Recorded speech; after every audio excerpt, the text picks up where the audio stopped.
Bonsoir, chers amis, chers collègues, chers confrères, chers consoeurs, chers invités. Bonsoir, Dr Herman Robin, notre conférencier du jour. Bonsoir, chers membres du comité de pilotage. Ce soir, nous accueillons Dr Herman Robin, qui est conseiller technique senior au programme national de lutte contre le VIH-Sida.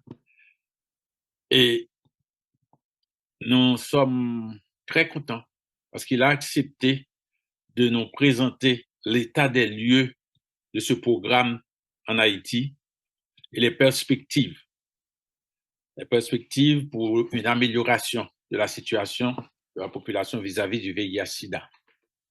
Donc, je pense que ce sujet nous intéresse tous et va nous apporter des informations de première main et vraiment utiles pour notre système de santé. Donc, sans plus tarder, je vous souhaite donc une bonne écoute, une bonne participation. Et sans plus tarder, je vais passer la parole au docteur Frédéric Barodéjean, notre modérateur, qui vous rappellera les consignes. Et ensuite, le docteur Mérizier, Eunice Derivoire-Mérizier, nous introduira le conférencier. Merci, docteur Desjean, vous avez la parole. Merci, docteur. Oui, merci beaucoup. Bonjour à tous et merci d'être là. Bonjour, docteur Robin. Donc, un bref rappel de comment ça se déroule. Donc, nous avons le docteur Robin, notre conférencier, qui va présenter pendant la première heure. Et puis, où il ne sera pas interrompu. Et pendant la deuxième heure, on pourra échanger, avoir des questions-réponses, commentaires sur les bienvenus. Et donc, vous êtes libre dès maintenant peut-être si vous avez déjà des questions, vous anticipez des questions, donc vous pouvez déjà les mettre sur la messagerie et nous traiterons toutes les questions que nous aurons reçues avec le conférencier. Donc, très rapidement, je vais laisser la parole à Dr Derivoire. Je ne sais pas si elle a pu remonter.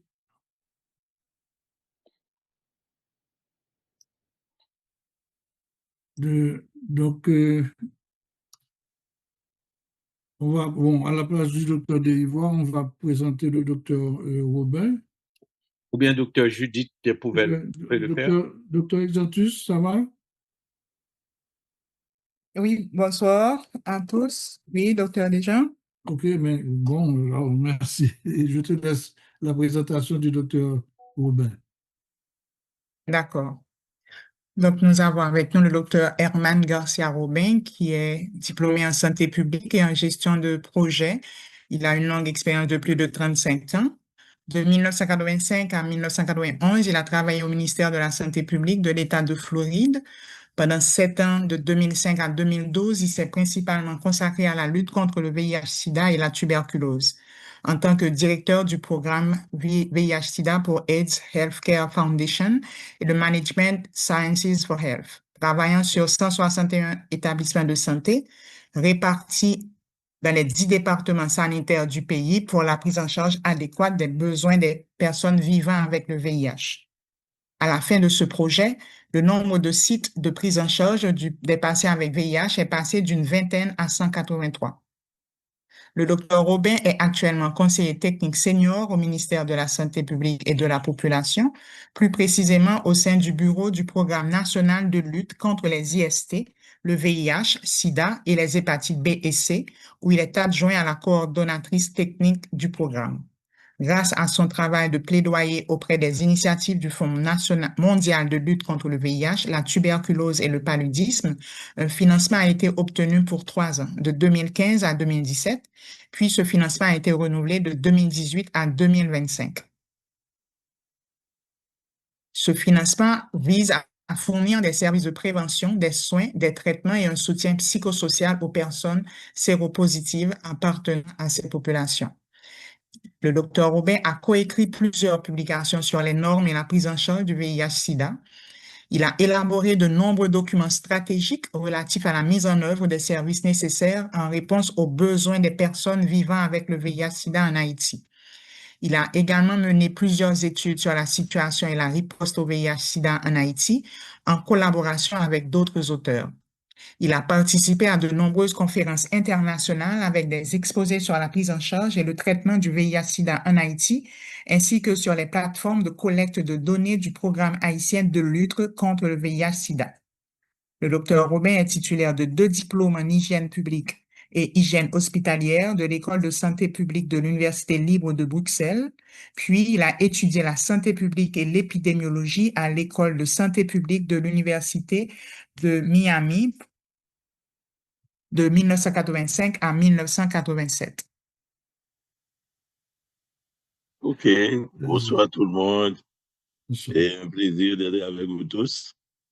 Et j'espère que les informations qui seront fournies généreront beaucoup de questions et peut-être un dialogue pour vraiment aider à faire comprendre ce qui se passe au niveau du programme et comment, de près ou de loin, et certains participants peuvent aider à faire avancer la lutte à partir d'idées nouvelles ou de stratégies nouvelles. Donc, le plan, c'est que nous allons parler de l'organisation du système de prestation des soins en Haïti rapidement, la mission et le rôle du PNLS comme entité programmatique du ministère, le contexte sociopolitique actuel, la situation du VIH en Haïti, le contexte épidémiologique, l'épidémiologie, ce qui se passe dans le monde d'Haïti. Et on nous parlera aussi d'être prioritaires. Oui. Les résultats obtenus à date, les principaux défis, les contraintes et les menaces, les perspectives que nous avons, puisque tous nos efforts se font à partir de notre Bible, qui est le plan stratégique national multisectoriel. Et c'est à partir de ce plan, et nous espérons pouvoir, sinon complètement éliminer, mais du moins couper complètement les nouvelles infections d'ici 2030.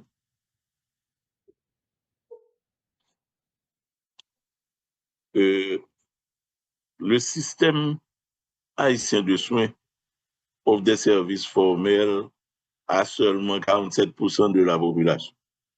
Et là encore, pour maintenant, je ne sais plus, parce que c'était d'après le dernier sondage de IHE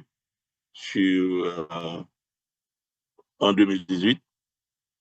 Donc, c'est un système de soins qui est structuré en 3 niveaux, primaire, secondaire, tertiaire. Dans son ensemble, le sous-système public et philanthropique de soins compte 1042 institutions de santé réparties suivant 325 institutions vraiment publiques, c'est 30%, 478 institutions privées et faith-based, 46%, 249 institutions mixtes, ce sont des institutions à gestion privée, mais mises en place et instituées par le ministère. Donc, ce sont des institutions mixtes. Donc, voici la pyramide des soins et comment les activités se font dans le système en Haïti. Les 2 premiers centres communautaires de santé et centres de santé avec ou sans lit. Ensuite, on a des hôpitaux de référence. Après, on a des hôpitaux départementaux. Et enfin, des hôpitaux universitaires qui sont au nombre de 3 ou 4 actuellement en Haïti. Donc, depuis 1983, après la survenue de plusieurs cas de VIH, le ministère de la Santé publique a officiellement créé le PNLS pour lutter contre le VIH-Sida. Donc, c'est une réponse nationale articulée en utilisant une approche multisectorielle, participative, intégrée autour de la nécessité de réduire de façon significative les risques d'infection au VIH-Sida, d'améliorer la qualité de la vie des personnes infectées et affectées, les conditions socio-économiques qui entretiennent la vulnérabilité de la population face à la maladie. Donc, c'est une charge extrêmement lourde et en prévision de peut-être certaines questions qui vont peut-être surgir à la fin de la présentation. Et bien que le PNLS reçoit ou bien a cette lourde tâche, malheureusement, depuis son inception jusqu'à date, la partie multisectorielle de sa mission n'a pas toujours été vraiment bien, je dirais, soutenue par les différents gouvernements qui se sont succédés et dans le pays depuis peut-être une trentaine ou quarantaine d'années. Parce que ça dépend de l'équipe qui est au pouvoir. Officiellement, et dans la lutte contre le VIH-Sida en Haïti, nous avons déjà répertorié 11 différents ministères qui sont concernés, parmi lesquels le ministère de l'Éducation, le ministère de la Jeunesse, le ministère de la Condition féminine et le TPTC. Mais malgré tout, on a toujours, des fois, on n'a aucun, bien que c'est participatif et intégré, on n'a pas de point focal. On peut faire un bond pendant un gouvernement, on a des points focaux dans 6 à 7 de ces 11 ministères, mais après quelque temps, tout retombe. On a travaillé pendant des années avec le ministère des Affaires sociales, particulièrement IBESR et CAS, et pour les gens qui n'ont pas d'emploi ou les infectés qui sont ou affectés, qui se trouvent dans les rues. Mais malgré tout, le fait est que c'est malheureux de voir que nous ne sommes pas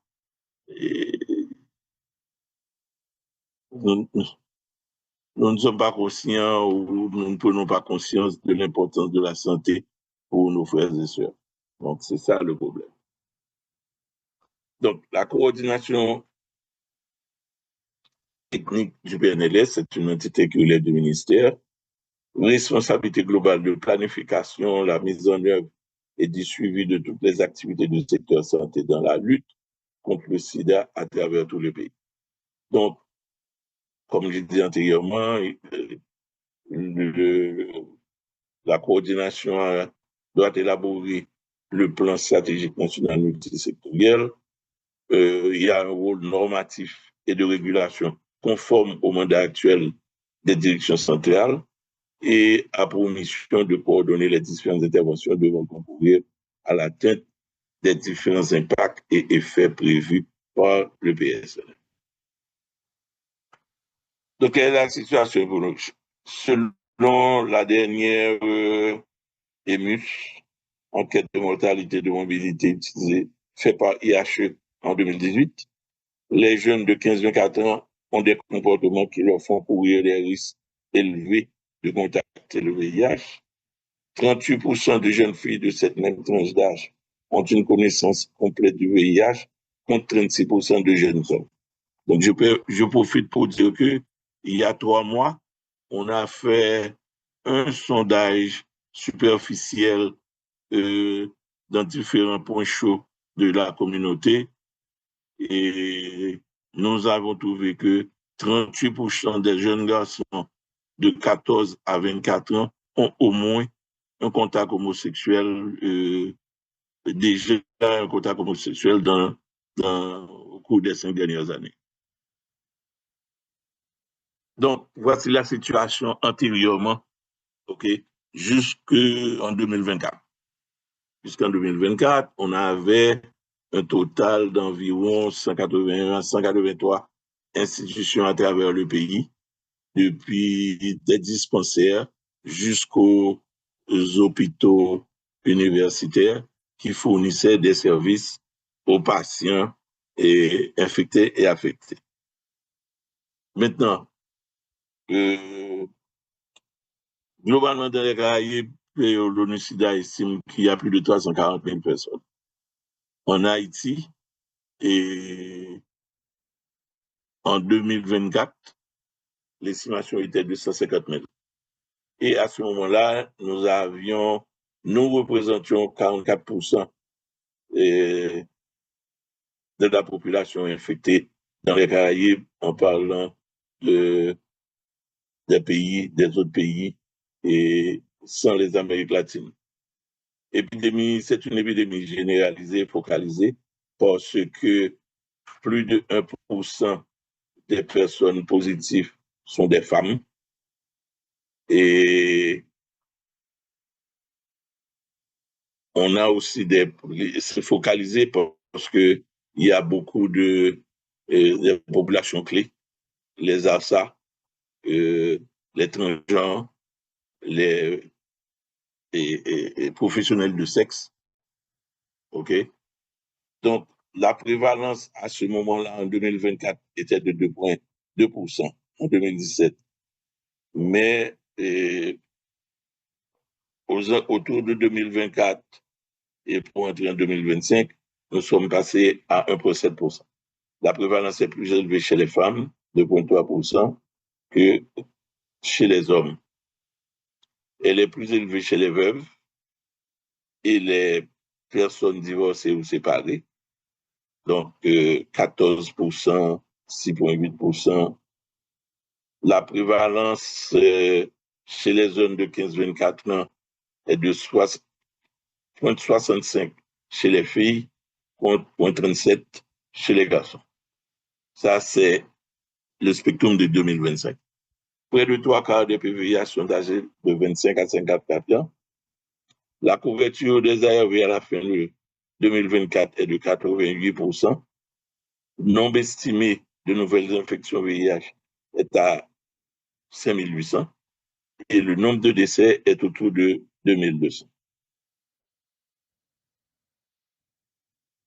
Donc, ces petits tableaux, en quelque sorte, résument les situations les plus critiques, OK?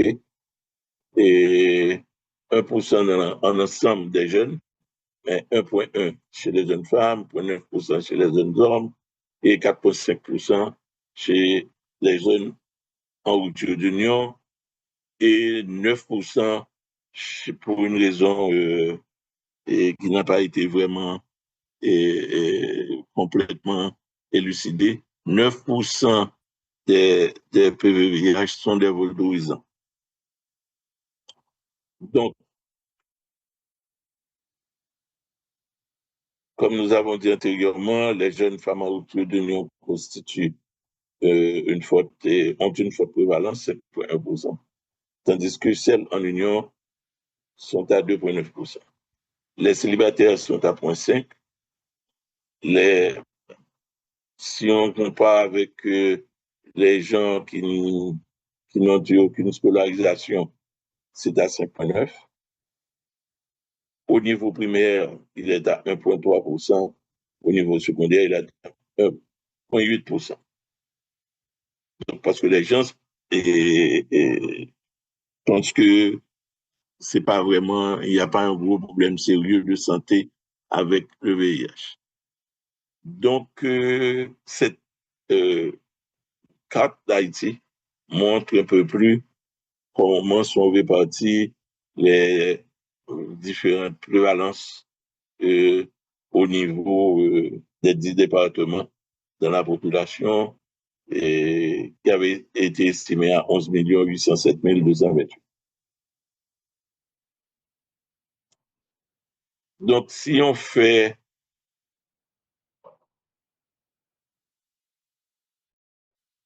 quand on regarde l'estimation par département de population et à partir de la carte, ce qu'on peut espérer, l'Artibonite, l'Ouest, l'Artibonite et le Nord constituent les foyers les plus nombreux de cas de séropositivité ou de multiples raisons.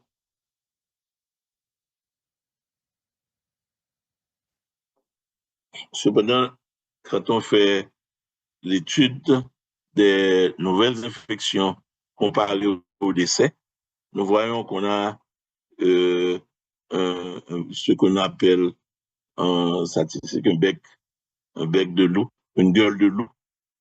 Et c'est justement tout le travail que nous avons à faire, c'est de réduire le nombre de décès et le nombre de nouvelles infections pour que ces deux lignes se joignent de plus en plus. Et donc, en 2024, la quantité de nouvelles infections était assez élevée comparée à la quantité de décès, que bien que à partir de procès-verbal oral, on a pu un petit peu diminuer le nombre de cas de décès vraiment par VIH, parce que maintenant, depuis plus de 12 ans, on a un traitement unique, OK? Donc, les gens qui sont placés sous traitement ont tendance à avoir une charge virale et indétectable qui ne peuvent pas, et ils ne peuvent pas transmettre l'infection. Donc, ce qui fait que beaucoup moins de gens meurent de VIH, mais plutôt, puisque le VIH, le sida est devenu une maladie chronique, ils meurent d'autres choses, et hypertension, et diabète ou autres problèmes cardiaques. Donc, ce petit tableau comparatif, c'est pour montrer ce que j'ai dit antérieurement entre Haïti et les Caraïbes. Globalement, d'après l'ONU-SIDA, il y a aux environs de 340 000 personnes et 15 000 nouveaux infections globalement et autour de 4 800 décès par année. Et la couverture en ARV est de 74%.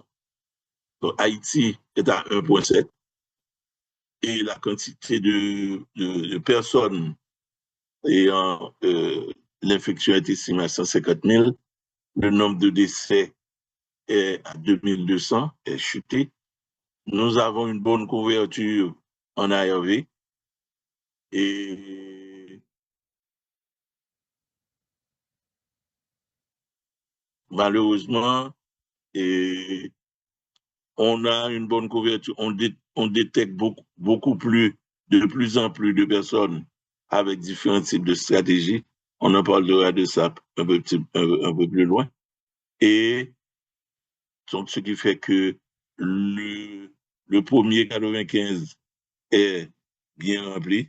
Le deuxième 95, qui est de mettre 95% de gens qui sont positifs sous traitement, a été atteint. Notre problème maintenant, c'est le troisième, c'est-à-dire 95% de ces personnes qui sont sous ARV doivent avoir une charge virale indétectable après sous traitement. Bon, pour multiples raisons que nous avons évoquées, sociopolitiques, etc. Donc, on n'arrive pas toujours, il y a toutes sortes de problèmes, et problèmes sociopolitiques, problèmes d'infrastructure, problèmes de transportation, problèmes de matériel, de laboratoire, etc. Fait que on n'arrive pas vraiment à avoir une bonne, à juguler et bien contrôler le troisième 95 qui fait que on n'est pas au point où on peut dire on est encore entre 68 et 70% de charge virale indétectable chez nos infectés.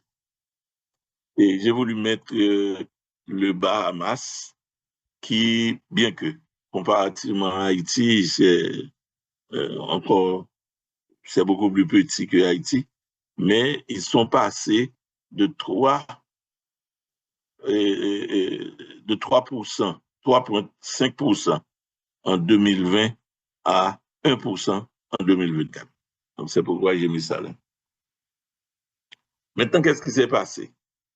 À partir de janvier 2025, il y a eu un renversement complet du financement et avec le démantèlement de l'USAID et la diminution des fonds pour PEPFAR. Donc, brusquement, mais après des activités, je dirais, en faveur du soutien du financement mondial pour PEPFAR, etc., même si l'USAID a été complètement éliminé, le gouvernement américain est revenu avec des fonds et on est passé de 180 sites en 2004 à 159 sites en 2025. Donc, ouais, la carte est totalement différente de la première carte. Donc, qu'est-ce qui se passe? C'est que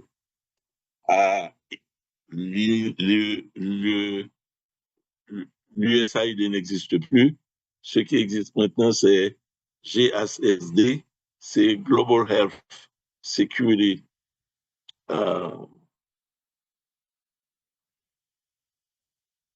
et qui est au niveau du State Department. Et ils ont demandé à l'organisation EPIC de prendre 39 sites. Donc, les CDC supportent toujours 72 sites.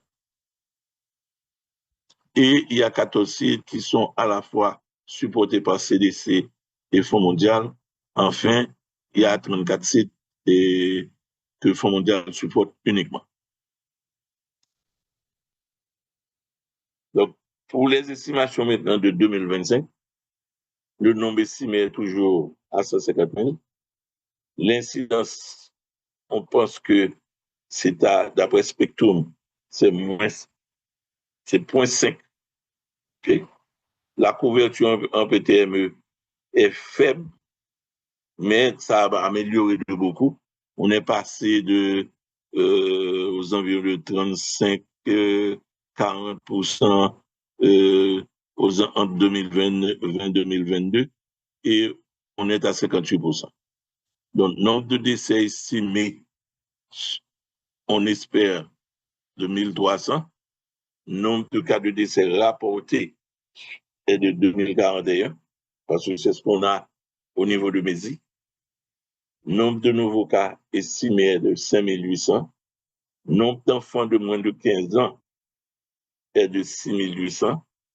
Donc, la couverture ARV pour les enfants de moins de 15 ans, encore problématique à 42%, pour de multiples raisons. Et le pourcentage de personnes vivant avec le VIH qui connaissent leur statut est de 141 583 à date. La couverture globale est de 88%. Et la couverture détectable en CV est à 89%.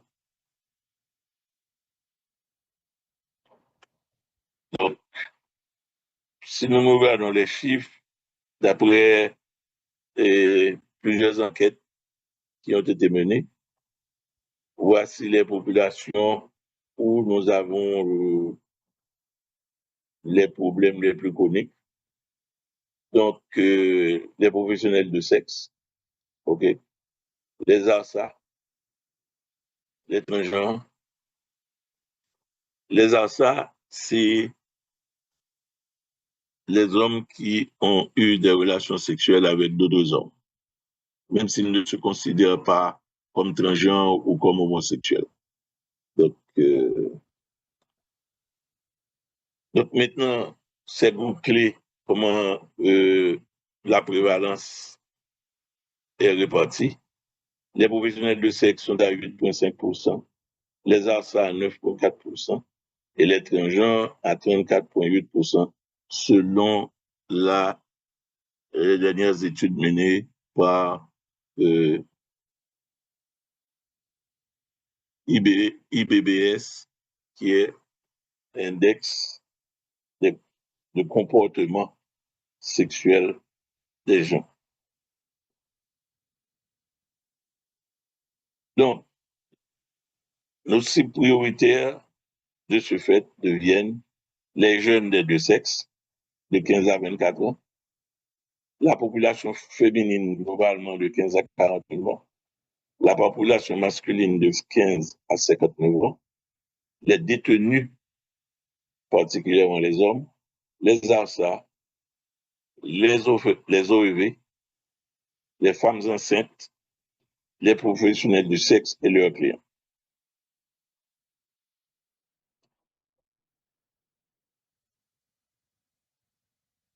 Nos interventions en priorité vont continuer avec le traitement, assurer que les gens qui sont déjà sous traitement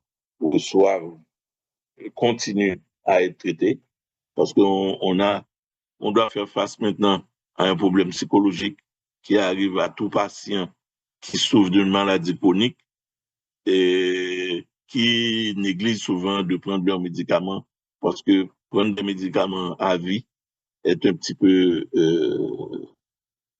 problématique pour la plupart des gens. Donc, l'amélioration de la prise en charge de la co-infection TB-VIH, qui est bancale, de multiples raisons, les interventions visant à l'élimination de la TME, et dû au fait que nos systèmes de rapportage et de collecte de données n'étant pas tout à fait ce qu'ils devaient être, actuellement, on a un proxy de 17% de la transmission mère-enfant. Mais en réalité, c'est peut-être beaucoup plus moins que le proxy. Donc, on est en train maintenant de faire des travaux. On fait des rencontres et on essaie de vraiment boucler, voir dans tous les systèmes comment les données concernant les femmes enceintes et les enfants qui naissent de femmes enceintes, comment on peut les jumeler directement pour savoir que cette femme a été enceinte, elle a été traitée, voici l'enfant qu'elle a, cette femme a été enceinte, elle n'a pas été traitée, voici l'enfant qu'elle a, et on doit avoir avec ça, lorsqu'on fait l'EID à 2 mois et peut-être à 18 mois, pour être sûr que l'enfant est né avec ou sans le virus. Le renforcement de la promotion de la distribution des réservatifs. Bon, ça c'est le problème. Et jusqu'à 2020, 2022, c'était surtout les préservatifs qui étaient notre tête de pont pour la prévention. Maintenant, depuis lors, on est venu avec la stratégie de la PrEP et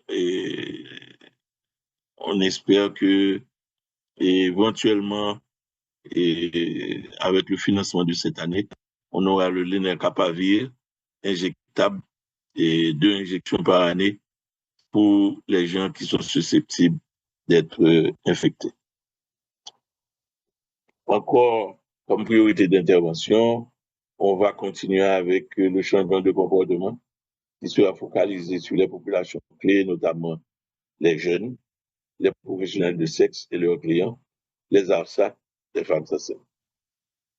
Les interventions qui tiennent compte de la réalité de la distribution géographique de l'épidémie dans le pays. Depuis peut-être ces deux dernières années, on a introduit au niveau du PSNM la stratégie des DDP, qui sont des distributions, des points de distribution de médicaments dans la communauté, parce que on essaie toujours, nos interventions sont centrées sur la personne, sur le patient. Donc, on essaie d'être le plus près possible du patient et en même temps de donner au patient le plus de possibilités pour avoir accès à des méthodes de traitement. Donc,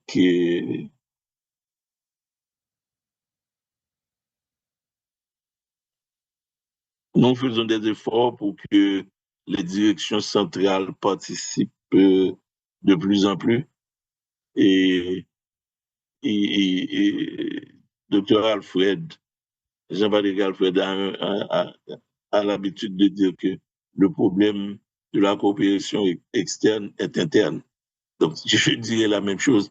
On n'a pas nous parlons de multisectorialité, mais même au sein du MSPP, il n'y a pas de cohésion. Donc, le programme, de même que ça concerne tous les 3 programmes verticaux, VIH, TB, malaria, qui doivent être en contact et qui fournissent des services à des gens, à des enfants. Donc, on devait être en contact sérieusement avec, pour la vaccination, les OEV et les femmes enceintes, la DSF. On n'a pas toujours la bonne coopération avec la DSF. On n'a pas toujours la bonne coopération, en tout cas. Le renforcement des actions visant à la protection des personnes des populations clés stigmatisées à cause de leurs orientations sexuelles. Et j'ai mis ça, c'est parce que bien que nous parlons de patients VIH, mais c'est pas le VIH qui rend le patient vulnérable, c'est son comportement sexuel et on a des problèmes sérieux. Et les jeunes, et particulièrement moins de 18 ans, ils ne peuvent pas recevoir de soins appropriés quand ils vont au niveau des institutions, parce que d'après les lois du pays, et tout mineur doit être accompagné d'un parent ou avoir l'autorisation d'un parent pour qu'un professionnel de santé délivre des services. Donc, nous avons pendant longtemps utilisé cette liste de méthodes de prévention: abstinence, bonne fidélité, préservatif. OK?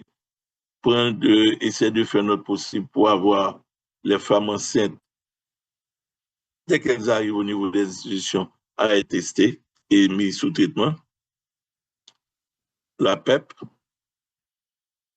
mais nous mettons les patients sous traitement et parce que nous savons que si les patients restent sous traitement et observent et prennent les médicaments normalement, on va avoir un détecté égal incapable de transmettre la maladie. Et j'ai mis CMMV, bien que c'est rarement offert aux hommes. Et enfin, on a la PrEP. C'est notre cheval de bataille maintenant, c'est la PrEP. Donc voici la situation. Jusqu'en septembre 2025 pour la prévention et la PTM. Donc, le nombre de femmes enceintes qui ont été vues en CPIN 1 est de 196 700. Mais on n'espérait plus. Nombre de femmes de statut connu sur les 196 700, 152 864 ont été testées et positives. Nombre de femmes testées positives nouvellement dépistées au cours de l'année, c'était 1408. Nombre de femmes enceintes de statut déjà connu, c'était déjà 1692. Nombre de femmes enceintes conseillées placées sous ARV, donc PMTCT, c'est 3000 femmes l'année dernière. Nombre de nourrissons nés de femmes CIS positives, 2466. Le pourcentage de nourrissons nés de femmes ayant reçu des ARV, moins de 72 heures de naissance, est de 87%. On devrait avoir 100%, mais pour des raisons logistiques et autres, on n'arrive pas à boucler cet indicateur. Nourrissons nés de femmes ayant reçu un PCR entre 0 et 12 mois est de 2352 sur les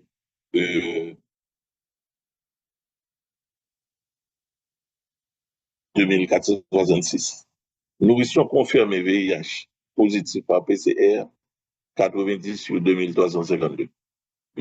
Pourcentage de nourrissons confirmés VIH positif mis sous ARV 80%, ce qui devait être 100%.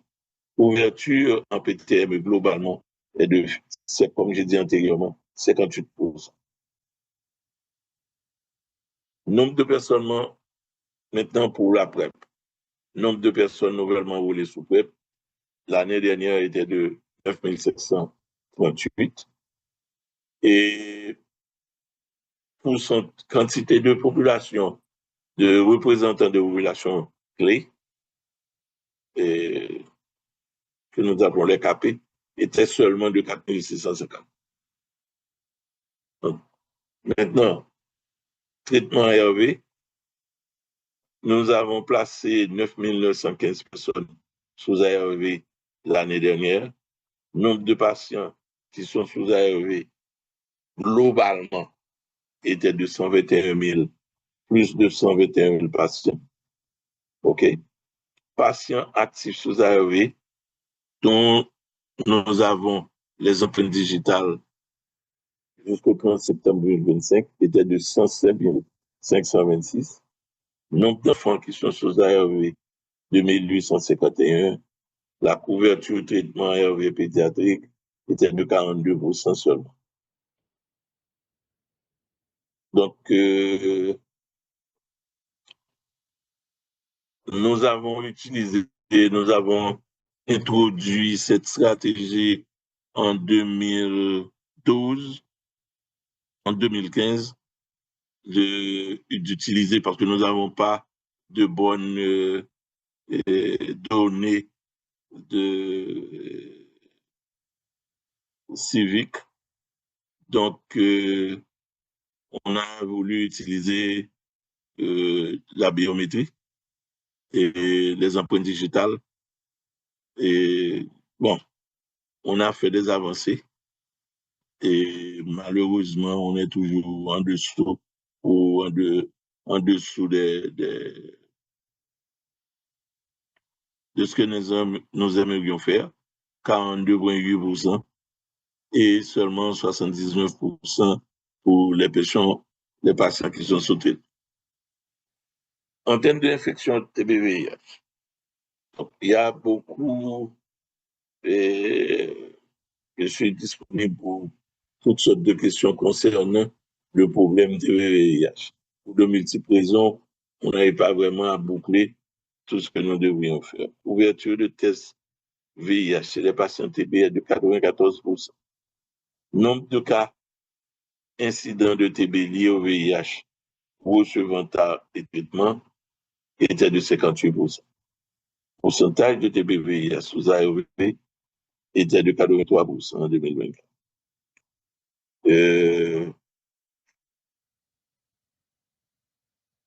Maintenant, en matière d'offre de services à la population, il y a des sites qui combinent tous les services. Il y a des sites qui fournissent l'un ou l'autre des services. Pourcentage de sites de dépistage est de 145. Pourcentage de sites de prise en charge des femmes enceintes est seulement de 112 pour de multiples raisons. Pourcentage de sites de prise en charge ARV qui fournissent des ARV, 142. Donc, cette carte montre que en 2025 et début 2025, voici comment se présente la situation. Nous avons 2 départements qui ont plus de 90% de leurs résidents VIH placés sous traitement. Et puis, c'est le département du Centre et le département de Nîmes. Après, les autres vont en décrescendo. L'Ouest, le Nord, le Nord-Ouest, le Sud, l'Artibonite, le Nord-Est, Sud-Est, ou de multiples raisons, incluant les troubles sociopolitiques. Malgré les perturbations, on a réussi quand même à servir 148 000 patients. OK? 98% sont diagnostiqués et 80% sont sous traitement ARV cette année. Donc, le premier 95 est déjà passé. Et le deuxième 95, c'est-à-dire mettre 98% de ces 95% de ces 98% de patients, on était à 88 et on a un petit peu tombé au début de cette année pour de multiples raisons à 80%. Et globalement, on peut dire que 4 sur 5 patients de VIH sont sous traitement ARV cette année.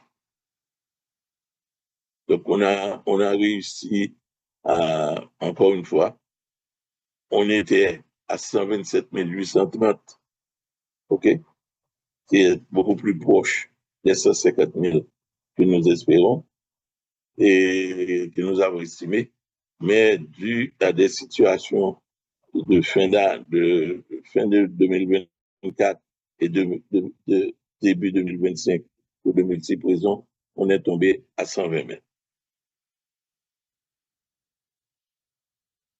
Maintenant, en ce qui concerne le troisième 95, on a réussi à tester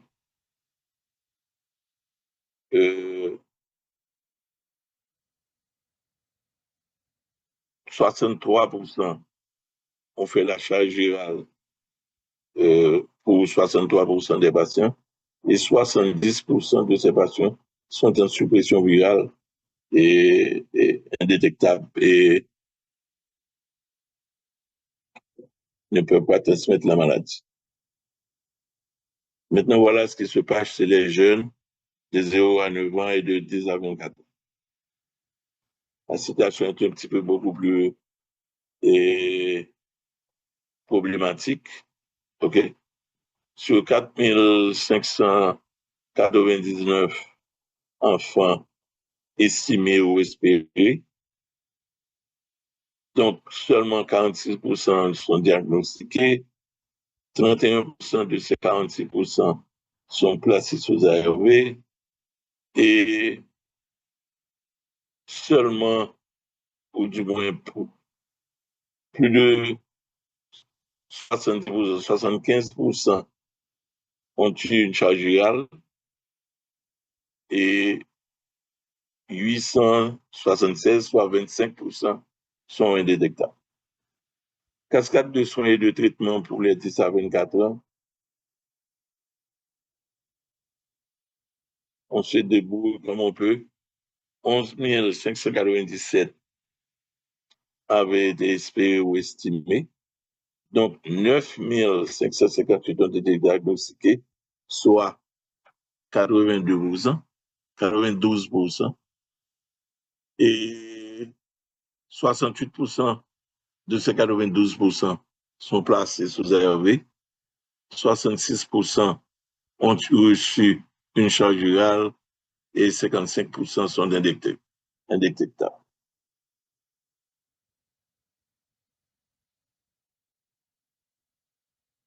Donc, ces courbes montrent les différences des résultats que nous avons obtenus en 2024 et en 2025. On a eu de légères victoires ou peut-être on piétine dû à la situation sociopolitique et autres qui ont créé des problèmes. Pour les plus de 25 ans, voilà ce qu'on a. On espérait 131 776 passes. On a diagnostiqué 99%. 84% de ces 99% sont été déplacés sous ARV. Globalement, 66% ont eu une charge virale et 74% seulement sont indétectables.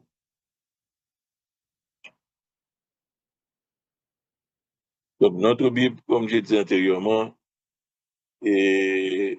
c'est notre PSM et les priorités à partir de 2025 jusqu'à vers 2030, renforcement de la gouvernance locale, et nous espérons qu'on aura beaucoup plus de collaboration avec les directions sanitaires départementales et une activité de prévention chez les jeunes de 15 à 24 ans. On va mettre les bouchées doubles, l'expansion de la PrEP. On va passer de la PrEP, ou du moins, on va, pendant qu'on utilise la PrEP orale, on a déjà un financement pour la PrEP injectable d'une injection chaque 6 mois, 2 injections par année. Donc, on essaiera d'avoir une meilleure gestion de la prise en charge institutionnelle dans les 159 sites que nous avons maintenant. Extension à l'échelle de la PTME à travers une stratégie de réseautage. Ça veut dire qu'il y a des tas de centres de santé qui peuvent faire les premières et prendre en charge le début de la grossesse. Et maintenant, on les groupe ensemble pour que soit un hôpital de référence ou bien un hôpital départemental ou soit les femmes enceintes pour les accoucher. Expansion de la prise en charge au niveau communautaire, multisectorialité. Bon, on essaie, on fait des forêts avec le secteur public et sur tous les aspects. Et on essaie d'avoir, s'il y a des médecins en clinique privée qui veulent faire la prise en charge des PVVIH en collaboration avec le ministère. Il y en a, qui ont déjà commencé. Et en même temps, on essaie aussi de voir dans la mesure du possible comment on peut trouver des donateurs au niveau du pays pour suppléer un peu au déficit du ministère, pour voir dans la mesure du possible comment la prise en charge sanitaire, je ne parle pas seulement du VIH, mais donner accès, un accès universel à tous les Haïtiens. Donc, on travaille dessus. Et en même temps, on essaie d'optimiser nos moyens de collecte de données. Et il est vrai qu'on a beaucoup de plateformes électroniques qui collectent les données, mais malheureusement encore, à cause de l'absence de problèmes d'électricité et autres technologies qu'on a à travers le pays, dans, je dirais, la grande majorité des institutions, on utilise toujours des registres papier et faute de moyens de toutes sortes. Donc,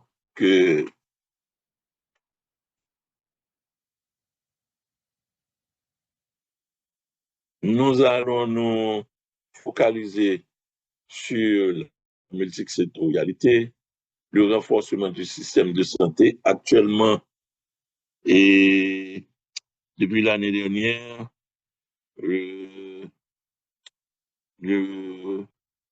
ministre était en faveur que les soins des trois programmes verticaux deviennent horizontaux.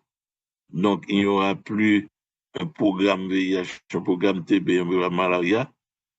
Au niveau des institutions de santé, on est en train de faire un travail au niveau du PES avec la DOS pour que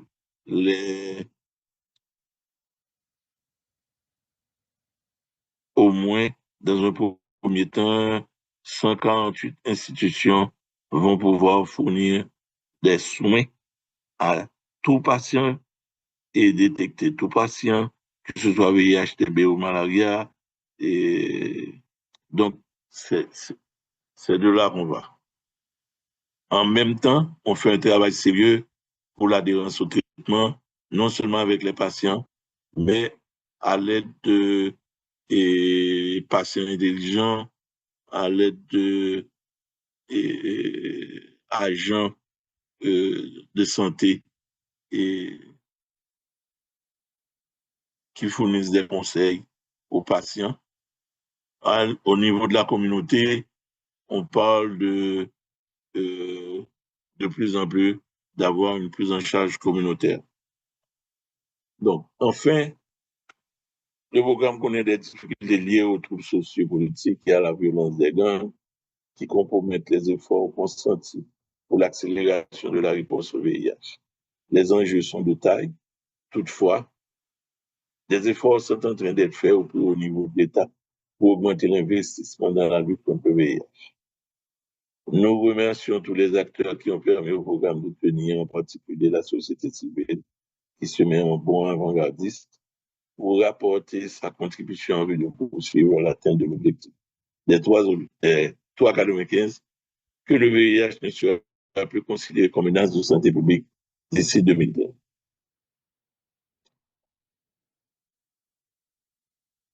Donc, après les défis, voilà. Je suis à vous pour toute question. Merci, Dr. Robin, pour cette présentation très méticuleuse. Ça a été un petit peu long. Il y a beaucoup de chiffres, mais nous voulions avoir une idée aussi de l'état des lieux. Donc, merci pour ces précisions. Je ne sais pas s'il y aura, enfin, est-ce qu'il y a des gens qui font un petit peu de digestion des chiffres, je ne sais pas, mais en tout cas, on va attendre les questions ou les demandes d'intervention.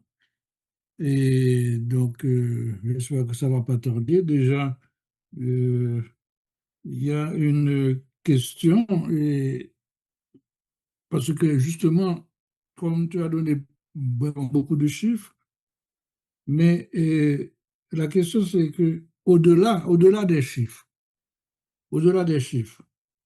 quelle transformation concrète doit-on engager, devons-nous engager pour que chaque Haïtien vivant avec le VIH puisse avoir accès de manière digne et durable à la prévention, au traitement et à l'accompagnement. Bon, c'est mon cheval de bataille Oui, oui, justement. depuis ces 2 dernières années.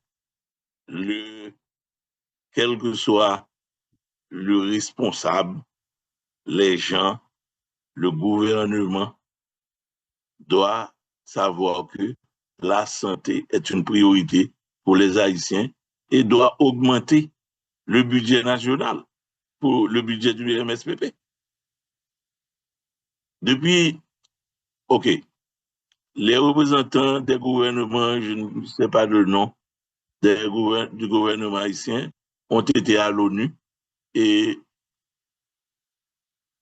se sont entendus avec l'ONU-SIDA, vu le problème de l'ATB, vu le problème de malaria qu'on a, et de temps en temps, on a des catastrophes naturelles, et en plus de ça, on a dans certains endroits des malnutritions chroniques, et on avait un épisode on a des problèmes intestinaux, etc. Donc, ils ont signé pour dire, depuis 2003, le budget du ministère de la Santé publique en Haïti sera augmenté à 14%. Depuis lors, le budget, depuis 2003 jusqu'à nos jours, le budget du ministère de la Santé publique n'a jamais dépassé 5%. Donc, comment vous voulez faire quoi? Donc, la première chose, c'est que les Haïtiens et les gens qui entrent en politique et qui veulent devenir président, ministre, sénateur, etc., ils sachent que la santé est importante. Quand quelqu'un me dit que oui, il y a un problème maintenant pour augmenter l'assiette du MSPP à cause d'insécurité. Mais le type qui crée l'insécurité ou bien qui est victime d'insécurité, il a besoin d'aller prendre du sang, il a besoin d'aller à l'hôpital. Qu'est-ce que c'est que cette histoire? Donc maintenant, c'est la réponse que j'ai de certains gens qui disent que bon, le ministère des Finances dit que la priorité, c'est de la frime. La santé est importante. La santé. Qu'est-ce qu'on peut faire avec 5% de budget? Ensuite, on reçoit de l'argent du Fonds mondial, on reçoit de l'argent de PEPFAR, on reçoit de l'argent du Banque mondiale, on reçoit de l'argent de la BID pour la santé. Mais ce sont des argents qui sont gaspillés parce que qu'est-ce qu'on a? Eh bien, on forme des gens, on leur donne, ils viennent, ils acquièrent de l'expérience et puis ils partent, ils vont ailleurs.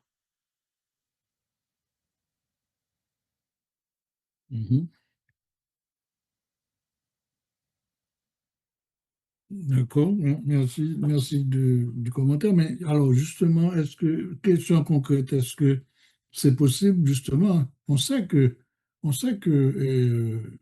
sait tous que nous devrions obtenir Donc, une bah, part.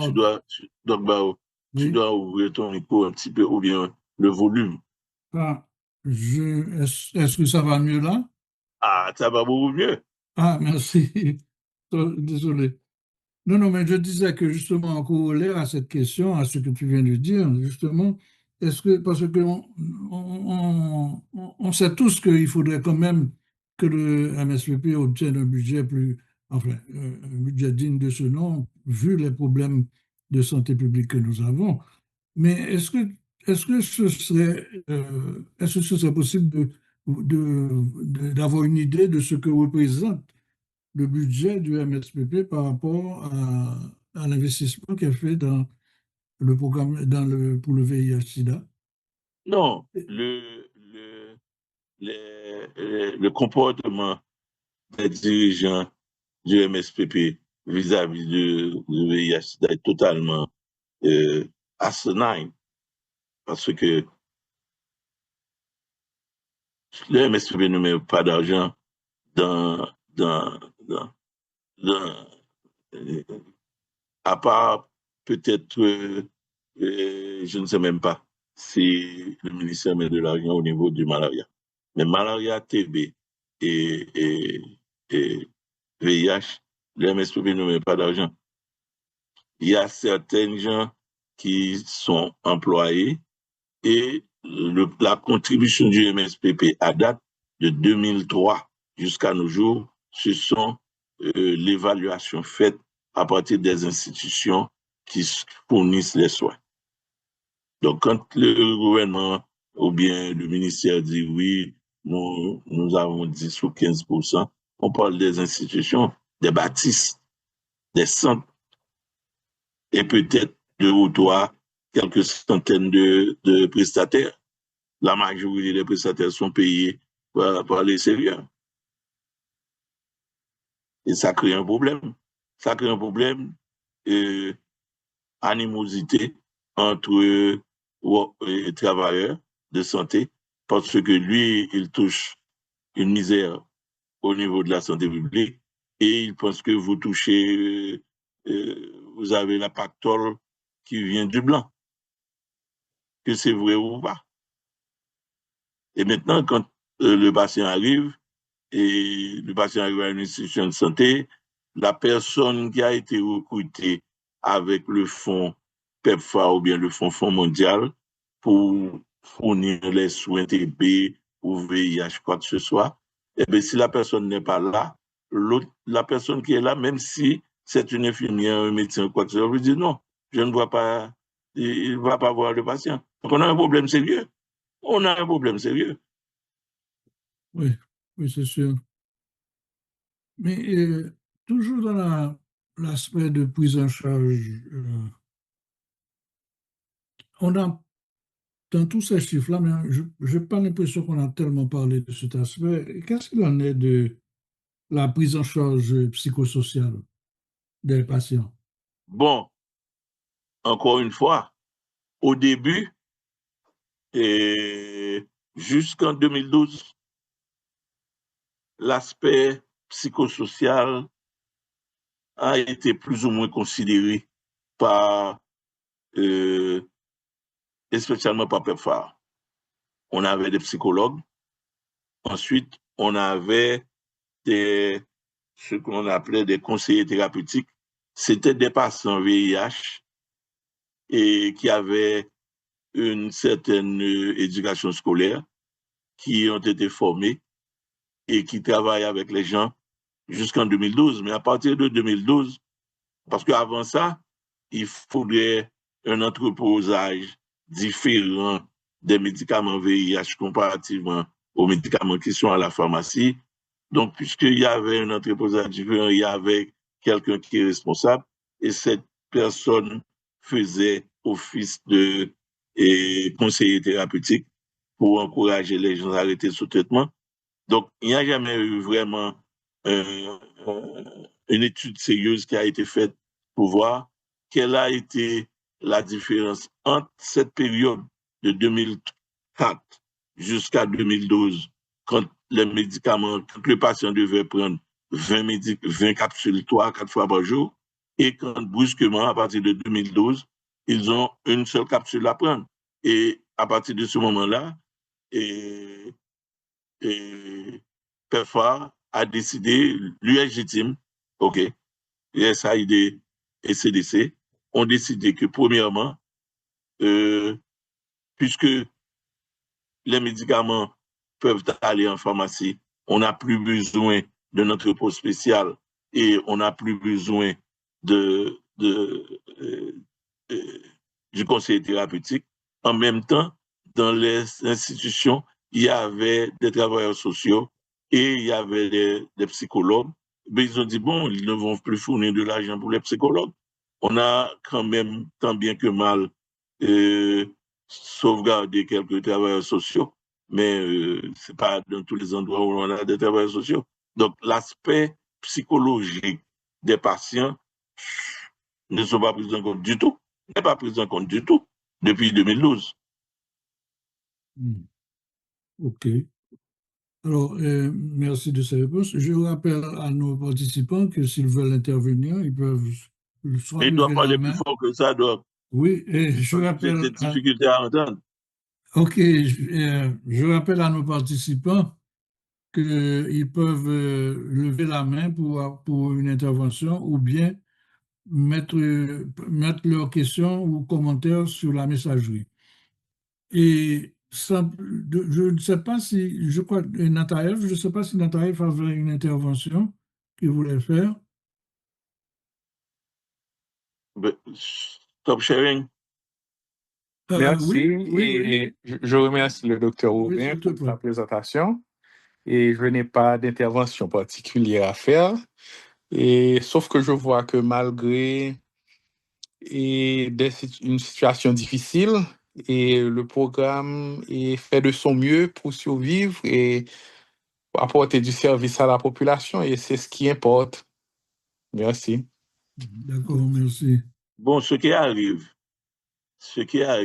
et c'est pas seulement avec le VIH, avec la tuberculose et le malaria, je dirais près de 100% des professionnels qui sont dans ces programmes sont là depuis au moins 20 ans. Donc ça veut dire que ce sont des gens qui sont chevronnés, ce sont des gens qui sont là, qui se sont donnés, OK, pour la population, et ils font ce qu'ils peuvent. Ils font ce qu'ils peuvent. Quand les gens doivent voyager, et surtout ces 5 dernières années avec ce que nous voyons, c'est qu'on n'aurait plus rien. On n'aurait plus rien si les gens n'étaient pas, nos prestataires, s'ils n'étaient pas conscients. Parce qu'on a toutes sortes de problèmes. On a toutes sortes de problèmes. On donne les soins. On doit pouvoir recourir les données. La plupart du temps, c'est toute une histoire pour avoir les données. Parce que l'institution peut ne pas avoir d'électricité, peut ne pas avoir de gasoline, peut ne pas avoir de panneaux solaires. On a toutes sortes de problèmes. Oui, Et c'est sûr. pour maintenir. Et c'est pourquoi, malgré tout, même si on peut dire que si sur le papier et statistiquement, on n'est pas, c'est pas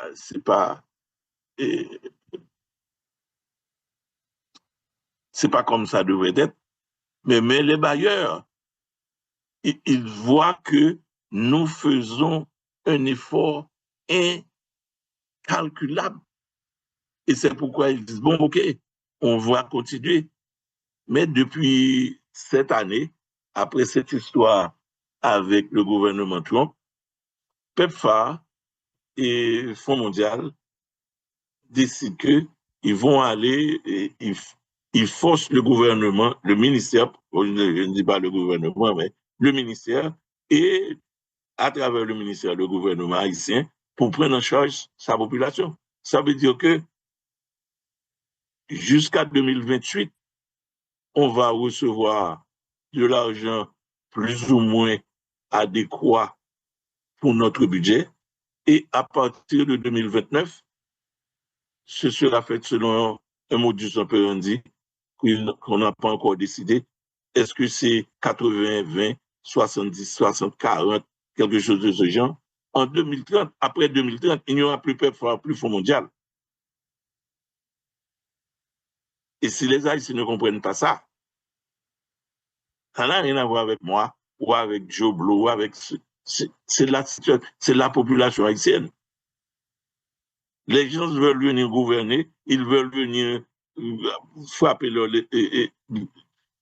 estomac pour dire qu'ils font 10, qu'ils font date, qu'ils sont présidents ou bien CC, ou bien qu'ils sont sénateurs, mais ils ne comprennent pas que sans santé, il n'y a pas de population. Après 2030, il n'y aura plus Global Fund et Fonds mondial. D'ailleurs, dès cette année, en 2027, Chemonix est out. Chemonix avait le contrat avec PEPFAR pour les 47 pays, plus de 100 millions de dollars pour les médicaments. À partir de 2027, il n'y a plus de Chemonix. Donc, on est en train le ministère, maintenant, les directions centrales, l'UEP, etc., le DPMMT, essaie de mettre les bouchées doubles maintenant pour savoir qu'est-ce qu'on va faire. quand Chemonix n'est plus là. Chemonix parle en 2026, Chemonix is gone. Yeah. En termes de... tu as parlé d'efforts à faire et justement en prévision de... en fait, il y avait deux aspects dans la question. Justement, en 2030, l'aide internationale sera probablement absente. Et la question, le premier aspect de la question, c'était est-ce que, selon toi, les priorités des bailleurs, enfin, qui sont les principaux financeurs du programme quand même, est-ce que leurs priorités correspondent réellement aux besoins du terrain, d'après toi? Et comment on pourrait renforcer justement cet apport d'Haïti dans la réponse au VIH-Sida, puisqu'on a, c'est notre responsabilité à nous. Ah bon, je ne sais pas comment ils vont faire. Comme je dis, à partir de 2028, il faudra que le ministère commence à prendre en charge ses responsabilités. Parce que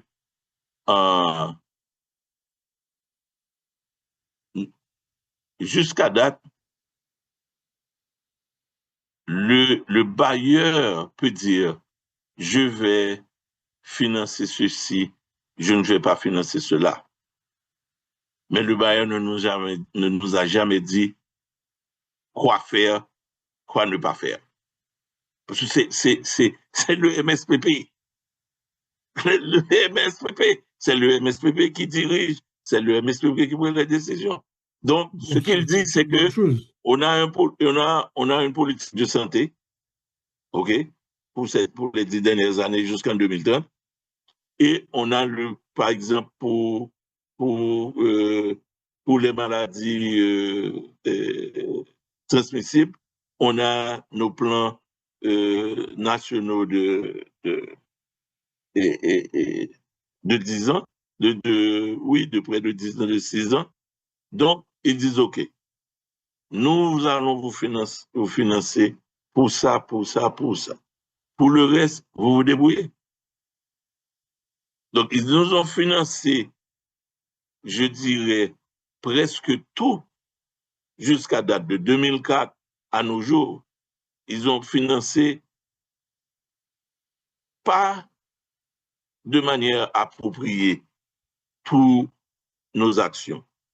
Mais ça couvrait un éventail. À partir de maintenant, il n'y a plus ça. Ils disent que voilà, je vais vous aider. Mais, parce que ce qui arrive depuis 2024, chaque année, on fait un exercice de pérennisation pour dire, OK, si l'argent de l'étranger ne vient pas, qu'est-ce que vous allez faire? Depuis 2004 jusqu'à nos jours, jusqu'à 2024, nos coûts de pérennisation est toujours au niveau de 0. Parce que le ministère, les responsables du ministère, à date, n'ont jamais dit, OK, on va prendre ceci, on va prendre cela. Maintenant, ils disent, bon, voilà, on n'en peut plus. Parce qu'avec la destruction de l'USAID, bon, c'est fini, quoi.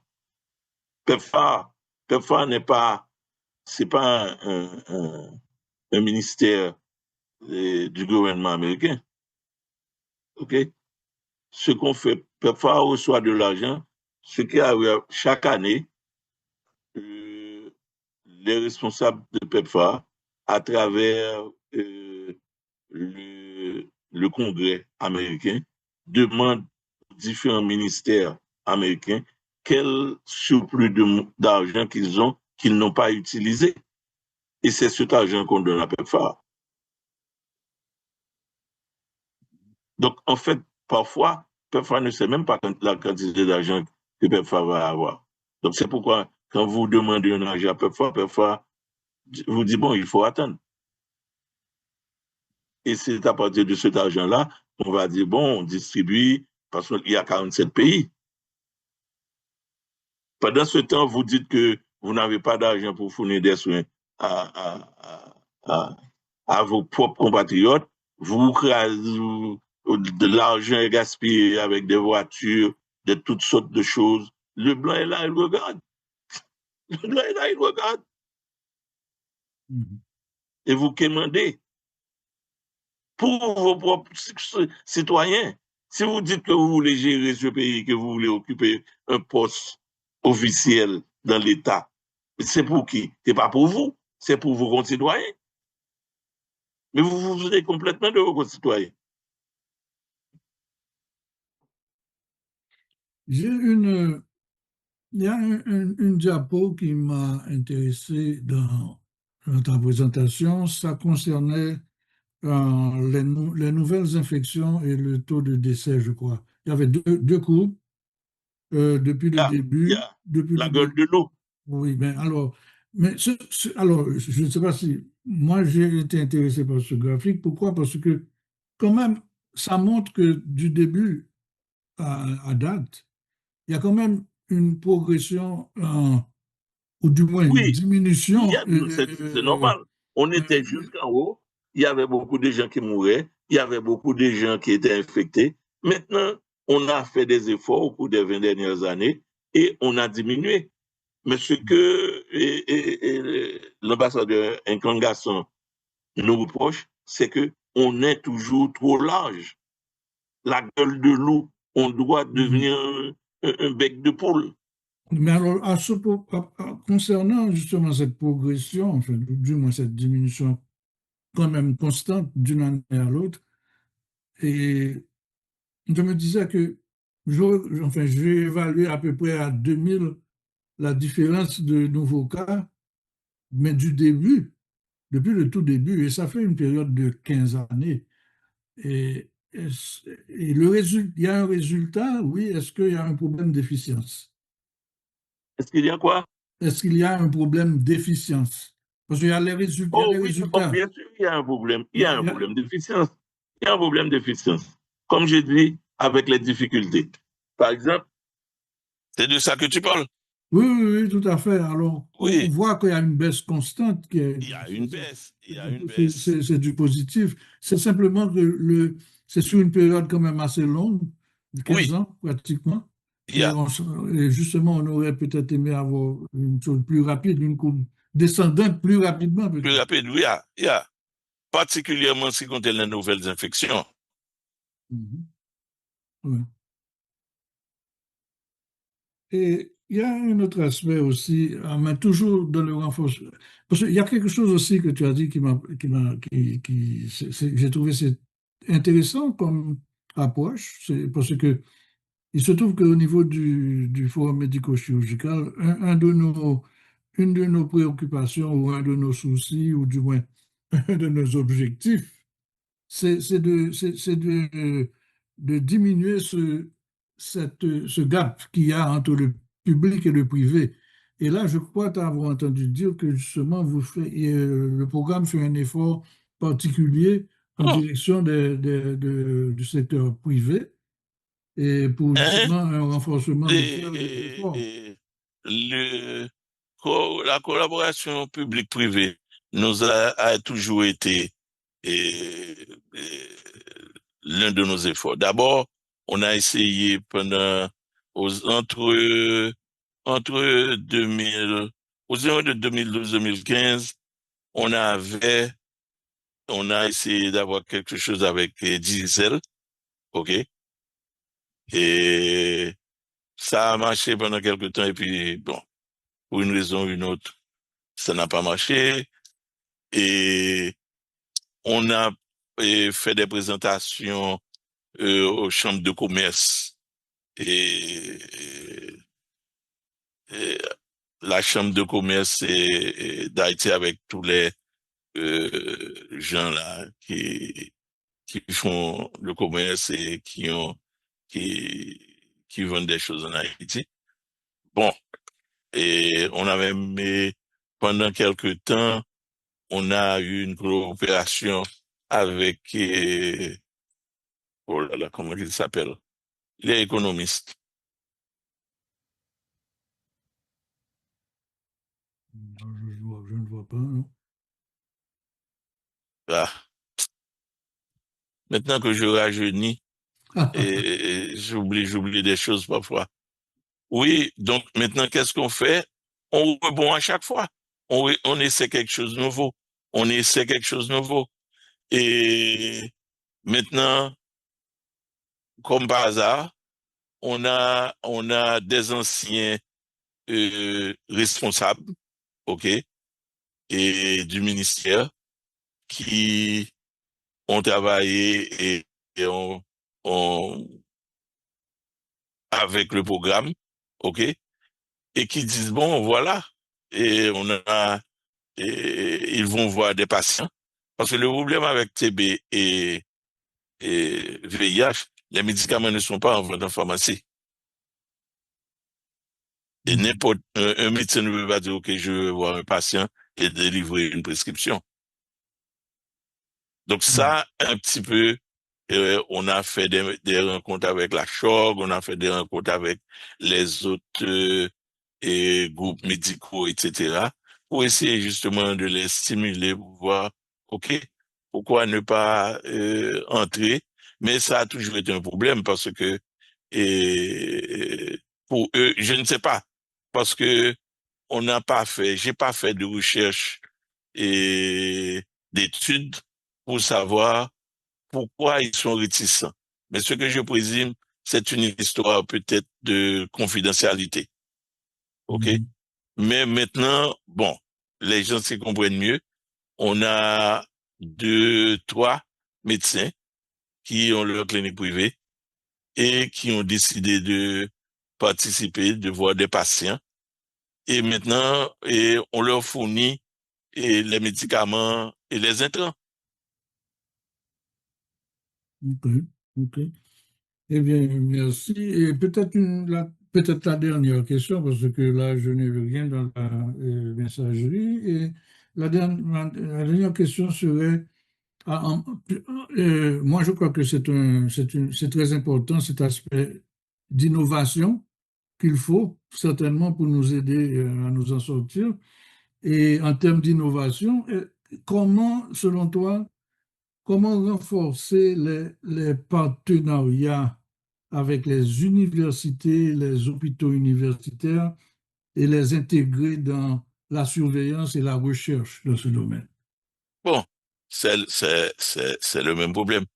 Et j'ai adressé cette histoire il y a quelques années, premièrement quand Yves était responsable de la chaire de maladies infectieuses au niveau de FMP. J'ai aussi adressé la question avec Dr Cadet quand il était doyen, parce que j'ai participé à un moment donné quand avec Notre-Dame, Notre-Dame avait décidé d'avoir un curriculum sur le VIH et pour les étudiants. Et j'étais un petit peu dit, bon, pourquoi FMP? Donc, j'ai rencontré Yves et j'ai rencontré Cadet pour dire, bon, j'ai préparé le curriculum et ça a traîné, Yves est mort. Et puis, et, Cadet n'est plus là. Donc, personne. Donc, maintenant, qu'est-ce qu'on a fait? On est bourlingueur. C'est un programme, tous les gens, pour que des gens, je dirais, des travailleurs de santé restent au niveau du programme, il faut être bourlingueur. Donc, après avoir perdu ça, ce qu'on a fait, et on s'est dit, ben bon, ok, ce qu'on va faire, on va rencontrer avec Dr Larsen, DPF et SS, et à ce moment-là, les internes, parce on s'est vu rencontrer avec un problème, les gens sortent de l'internat, ils vont directement au niveau des institutions à l'extérieur, ils prennent en charge des patients et ils ne savent rien de VIH. Sur question, on s'est dit qu'on va trouver la scène et puis travailler avec lui. On a fait 2 ou 3 activités avec la direction de formation professionnelle, mais ça n'a pas duré. Bon, maintenant, on essaie encore de revenir à la charge. En même temps, et puisque on avait proposé une loi pour la protection des droits des patients, et particulièrement, et bien que c'était venu du PNLS, mais en réalité, j'avais pas mis patient SIDA.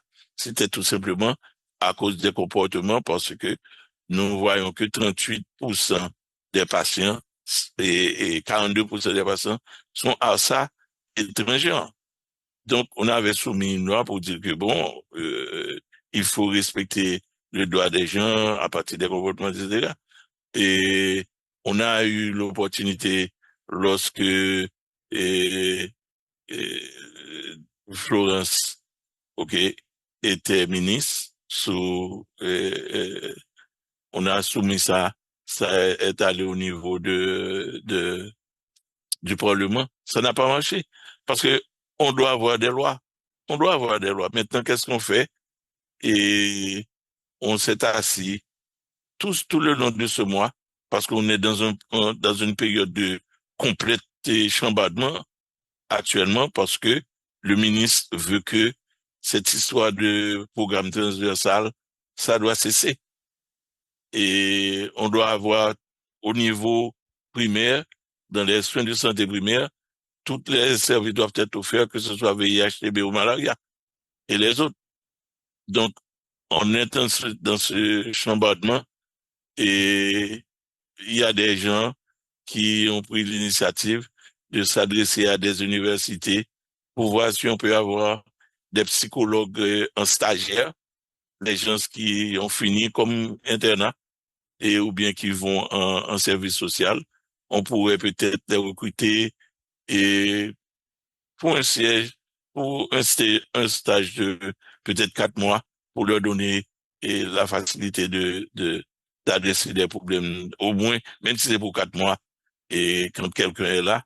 Et puis chaque 4 mois, on aurait un nouveau groupe.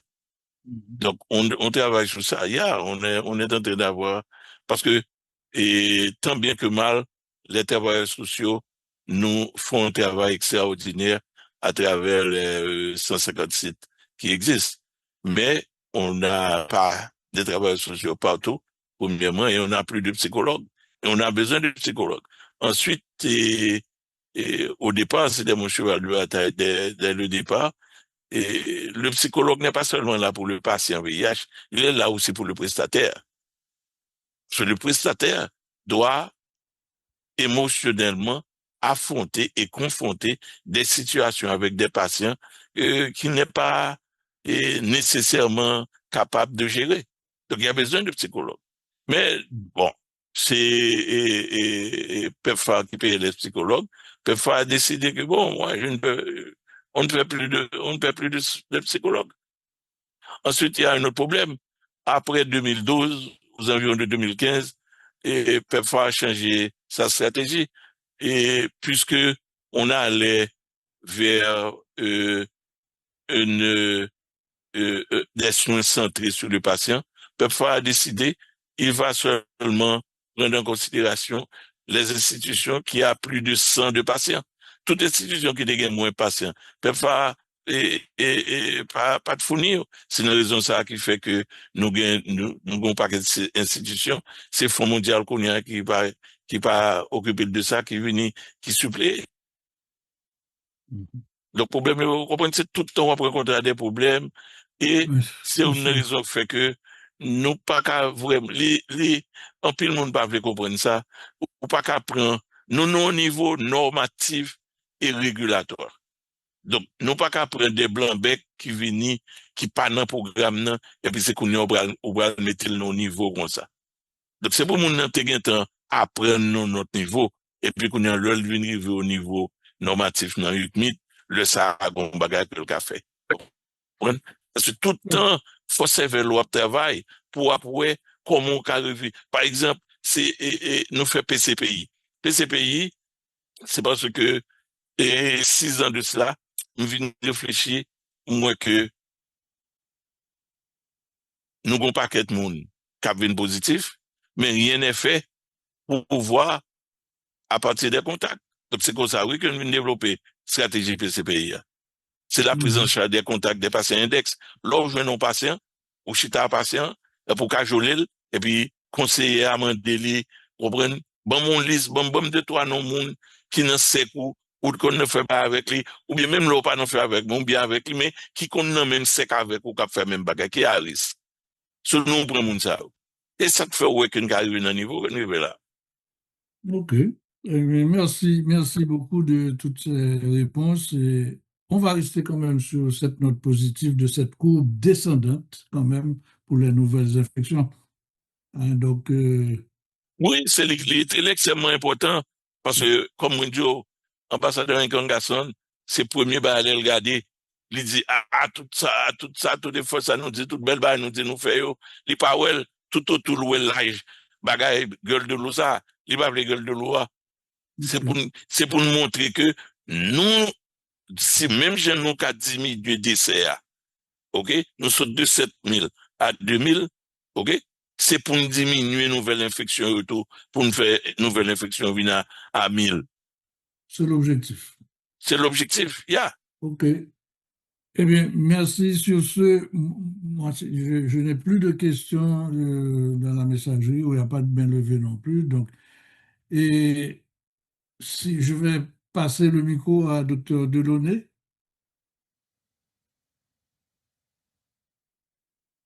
Dr. Delaunay est là. Merci, docteur Desjans. Merci.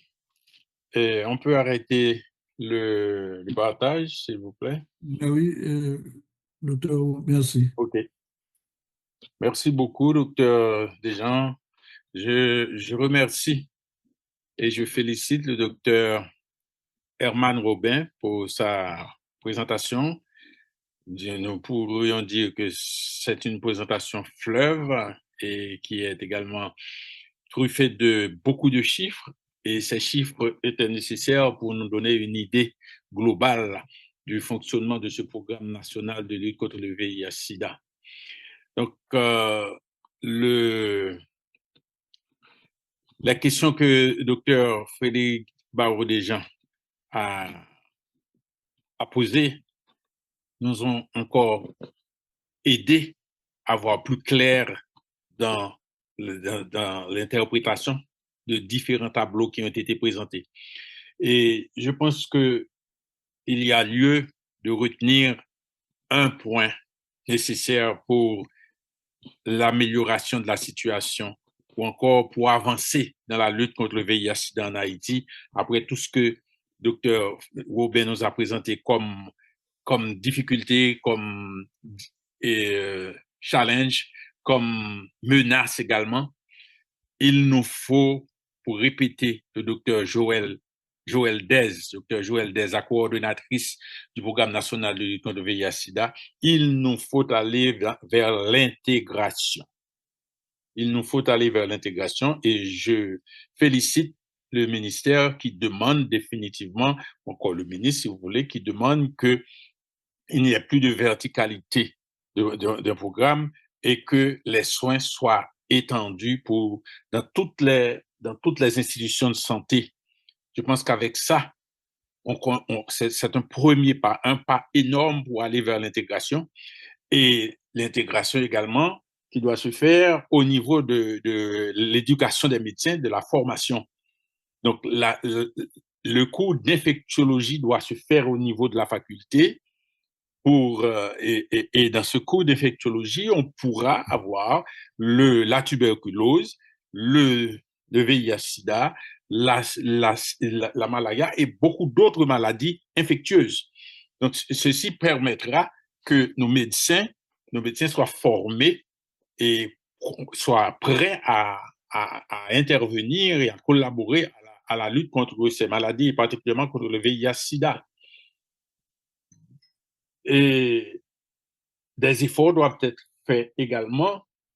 Les efforts doivent être faits également pour staffer nos institutions. Et je dirais aussi qu'on a besoin de niveau normatif, comme disait Dr. Robin, on a besoin de ce niveau normatif mais le niveau normatif va toujours penser aux normes, mais ce n'est pas nécessairement le niveau normatif qui doit appliquer les normes. C'est tout le monde qui appliquera les normes. Donc, on aura certainement besoin d'une coordination technique du programme national de lutte contre le VIH-Sida qui gardera son rôle au niveau normatif, mais on aura besoin vraiment d'étendre toutes les connaissances à tous les prestataires, à tous les travailleurs de santé pour que nous puissions avancer dans la lutte contre ces maladies. Donc, je remercie l'auditoire qui est resté avec nous jusqu'à présent de sa participation, de sa présence. Et je comprends qu'il n'y a pas eu trop de questions venant de l'auditoire parce qu'il y a eu beaucoup de données fournies. Donc, je renouvelle encore mes remerciements au docteur Deschamps, au docteur Robin et au docteur Judith Exantus qui a fait l'introduction du conférencier. Je profite pour annoncer qu'au mois de juin, nous aurons une nouvelle conférence sur un programme national de lutte contre une maladie infectieuse, et si je ne m'abuse, contre la malaria. Et ce sera toujours jusqu'à présent, c'est fixé au 4e mercredi du mois de juin. Donc, si vous avez des questions sur ce programme national, vous pouvez toujours nous les envoyer sur le programme national de lutte contre le VIH-Sida. Vous pouvez toujours nous les envoyer. On les acheminera au docteur Robin. Et sous peu, vous aurez sa présentation sur, je veux dire, l'enregistrement de sa présentation vous sera communiqué sur YouTube. Donc, je vous remercie à tous encore et je vous souhaite une bonne soirée. À bientôt. Merci.